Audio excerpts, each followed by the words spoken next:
Praise the Lord. Welcome to AIM. Guys, I am here at the MiniFarm, and this is another video in the series of poultry farming. So I am coming down here.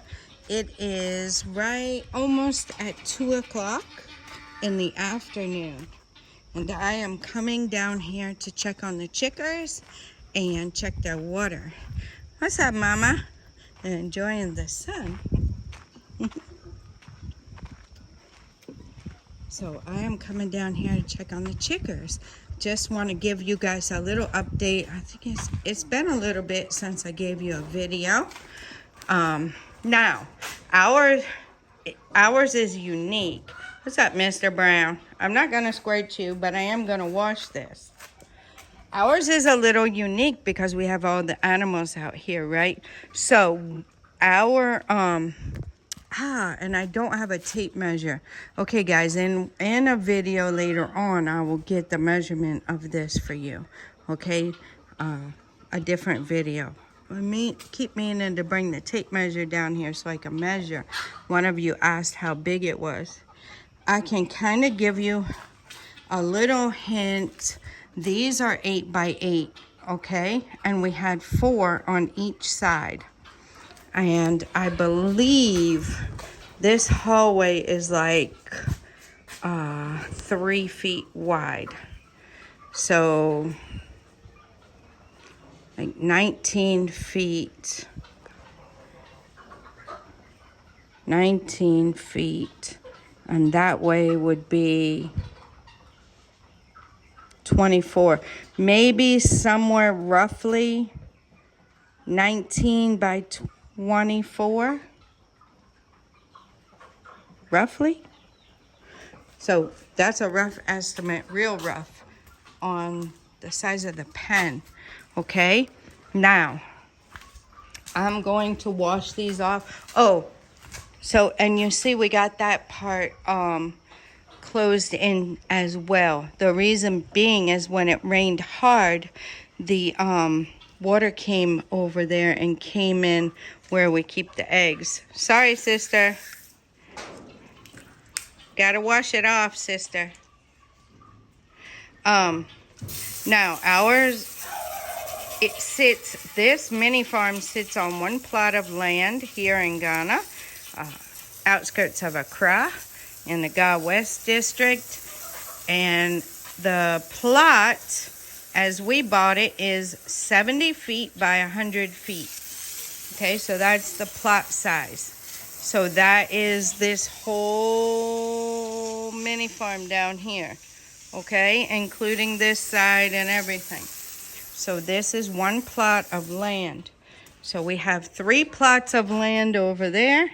And then they sold us this one finally, and we walled it in. So this is one plot. So that is what we're sitting on here, 70 by 100. And I just wanted to show you guys my afternoon routine right now. Now this will change later, right? They are not laying eggs right now. So right now, one thing I do, I wash this off, right? To get all the other animal poop and whatever off. I wash it, and it also serves to get all that hot water out of the hose, right? Now, I did not bring my tripod, so I'll have to do that at some point. I also will sweep this area because I am unsure what this is from. It could be from the turkeys, and I don't want to change my boots and walk in it and carry it in there to the chickens, right? So I'm just gonna, I'll sweep that.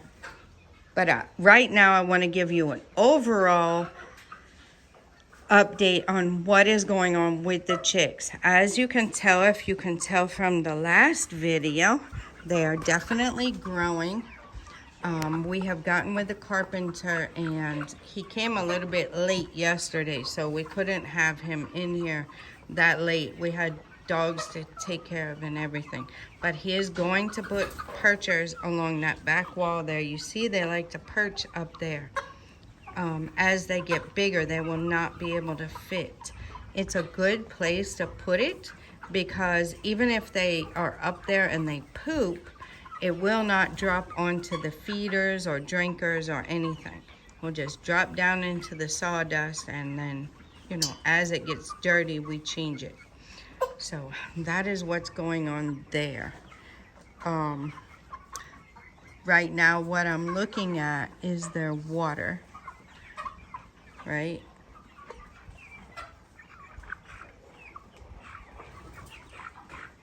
I'm listening, I'm observing to see how they're doing. Checking on them. I will be going in there. Some of the waters that are pretty low, I will switch places with some of the waters that are pretty high. So I will switch them out. Switch them. Now they have vitamins in their water. They were 11 weeks. You see all that sound. I'm listening to see why I'm hearing that.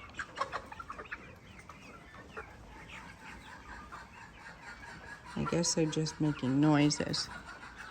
So you have to pay attention to them. If there's like sneezing or coughing or something like that, that's when you have to really pay attention and make sure that if they need anything added to their water or whatever, you are doing that.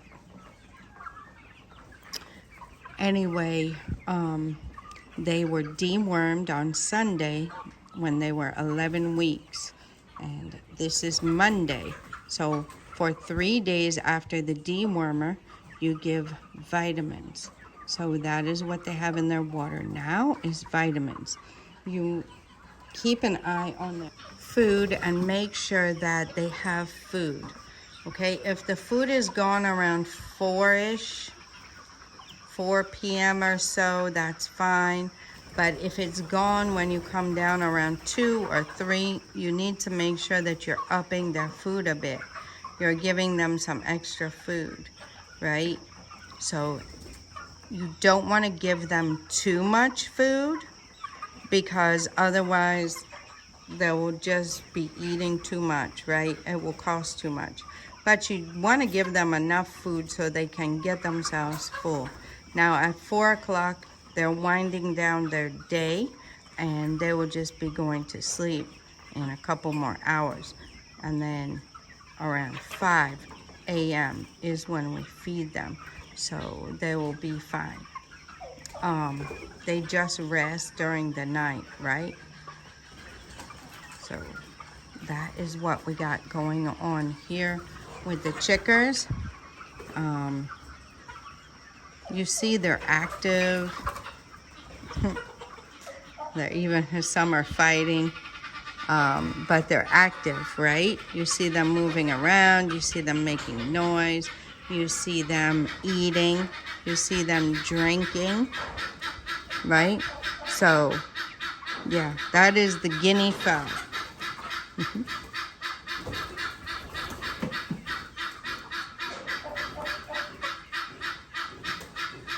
So I don't know why they're jumping around a lot and why the guinea fowl is making noise like that. But yeah, that's what we got going on so far. So yeah, I just want to show you guys what we got going on. This is our chart. This is our chart, in case you guys are wondering. That is how we take care of them, and we keep up with what they have in their water. Yeah, so they're really getting big. They're looking very nice. And our mentor has some the same age from the same group and definitely keeping up with the ones he has. So, yep, that's my goal. Now, from the first birds we had and the second batch, the third batch, I'm keeping all the records, right? And I'm tracking it. When when they start laying, how much they lay, what percentage they lay, and all that good stuff. Whatever I can track. So that's still a work in progress to track it so I can see how I'm doing with the chicks. Yeah. So that's all I have for you guys on this chicken update video. Like I said, I'm gonna go down there and move their waters around a little bit, shake the food, the feeders to make sure they can reach the food, and just take a look around, make sure everybody's good, and then go back up. All right, guys, so don't be afraid to do it, guys. Just get into it. Start small and then work your way up. All right, guys, I'm gonna let you go at that. Hope you enjoyed it. Hope you gleaned something from it. And stay tuned. I'll try to keep you updated as we go along. Till next time, God bless you.